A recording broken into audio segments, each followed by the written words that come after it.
ଶୀତୁଆ ସକାଳରେ ଡର ମାଡ଼ିଲାଣି।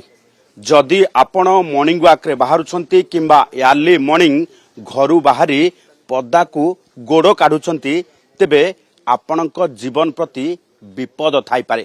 ଆମେ ଏଇଥିପାଇଁ କହୁଛୁ ନୟାପଲ୍ଲୀ ଭଳି ଏକ ସେନ୍ସିଟିଭ ଏରିଆରେ ଯେତେବେଳେ ଭୋର ଭୋର ସମୟରୁ ଜଣେ ମହିଳା ଘର ବାହାରକୁ ବାହାରିଛନ୍ତି ସେଇ ସମୟରେ ବନ୍ଧୁକ ଲଗେଇ ଲୁଟ୍ ହେଇଛି। ଆଉ ସେ ପିନ୍ଧିଥିବା ସୁନା ଗହଣାକୁ ଦୁର୍ବୃତ୍ତ ମାନେ ଲୁଟି ନେଇ ଯାଇଛନ୍ତି। ଏ ଘଟଣା ସାମ୍ନାକୁ ଆସିବା ପରେ ଅନ୍ତତପକ୍ଷେ ସମସ୍ତେ ଚିନ୍ତା କରିବା ଆରମ୍ଭ କଲେଣି। ମର୍ଣ୍ଣିଂ ୱାକ୍ରେ ଆମେ ବାହାରିବୁ ନା ବାହାରିବୁ ନାହିଁ। ରାଜଧାନୀରେ ଏମିତି ଏକ ଘଟଣାକୁ ନେଇ ଏବେ ସମସ୍ତେ ଚିନ୍ତାରେ ଭୟଭୀତ ଏବଂ ତା ସହିତ ଲୁଟେରାଙ୍କ କାରନାମା ଏବଂ ବନ୍ଧୁକ ମୁଣ୍ଡରେ ଲାଗିବାକୁ ନେଇ ସମସ୍ତେ ଏବେ ଚିନ୍ତା କଲେଣି ଯେ ଆମେ କେତେ ସୁରକ୍ଷିତ। ସେଇ ମହିଳାଙ୍କ ଠାରୁ ଜାଣିବା ଯେ କ'ଣ କେତେବେଳେ କେମିତି ଘଟଣା ଘଟିଲା। ସେ କେତେବେଳେ ଆପଣ ବାହାରକୁ ବାହାରିଥିଲେ ଏବଂ କେତେ ଜଣ ଥିଲେ? ମୁଁ ବାହାରକୁ ବାହାରିଥିଲି 4:30ରେ ଫୁଲ ଫୁଲ ତୋଳି ସାରିକିରି ତାପରେ ଘର ଭିତରକୁ ଗଲି। ବାଥରୁମ ଯାଇକିରି ପୁଣି ବାହାରକୁ ଆସିକିରି ଝାଡୁ କଲି। ବାରିପଟ ଝାଡୁ କରି ସାଇଟ୍ ଦାଣ୍ଡପଟ ସବୁ ଗେଟ୍ ପାଖ ସବୁ ଝାଡୁ କରିକିରି ଘରକୁ ଯାଉଥିଲି। ଘରକୁ ଯିବାକୁ ଆଉ ତ 2-4 ହାତ ବାଟ ଅଛି। ସେ ଘର ପଛପଟୁ ଆସିକିରି ତ ସେପଟୁ ଦୌଡ଼ିକିରି ଆସିକିରି ବନ୍ଧୁକ ଲଗେଇଦେଲା। ବନ୍ଧୁକ ଯେତେବେଳେ ଏମିତି ଲଗେଇ ଦେଇଛି ସୁନା ଦେ ବୋଲି ମତେ କହିଲା।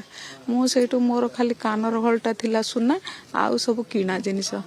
ସେଇଠୁ କାନର ହଳଟା ଆଗ ଖୋଲିକି ଦେଇଦେଲି।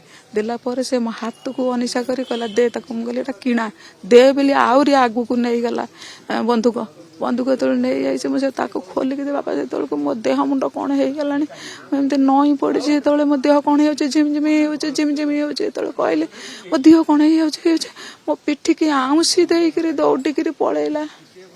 ବନ୍ଧୁକ ଥିଲା?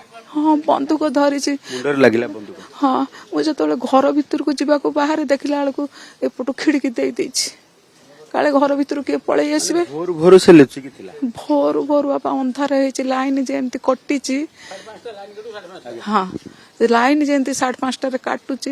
ଇଏ ପୁଅ ବା ସେପଟେ ଯିବା ଆସିବା କରୁଥିଲେ। ଆମ ସେ ଦେଢୁଶୁର ଫୁଲ ଆସିକି ନଗି ଧରିକିରି ଫୁଲ ତୋଳିକି ନେଇକିରି ଗଲେ। ଆଉ ସେପଟୁ ଜଣେ ବଢିଆ ଲୋକ ଆସିଥିଲେ ତାଙ୍କୁ ବି ଫୁଲ 2ଟା ମୁଁ ଦେଲି। ସେମାନେ ବି ସିଏ ବି ନେଲେ।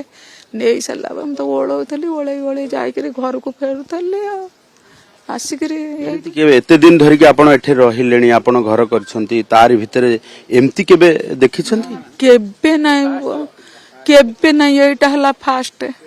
ମାନେ ଏବେ କହୁଥିଲେ ଯେ ସୁନା ଗହଣା ଚାଲି ଯାଇଛି ତାର କିଛି ବଡ କଥା ନୁହେଁ, କିନ୍ତୁ ବନ୍ଧୁକ ଦେଖି ବାବା ମୋ ଦେହ ମୁଣ୍ଡ କଲେ। ମୋ ଦେହ ପୁରା ୱିକ୍ ହେଇଯାଇଛି।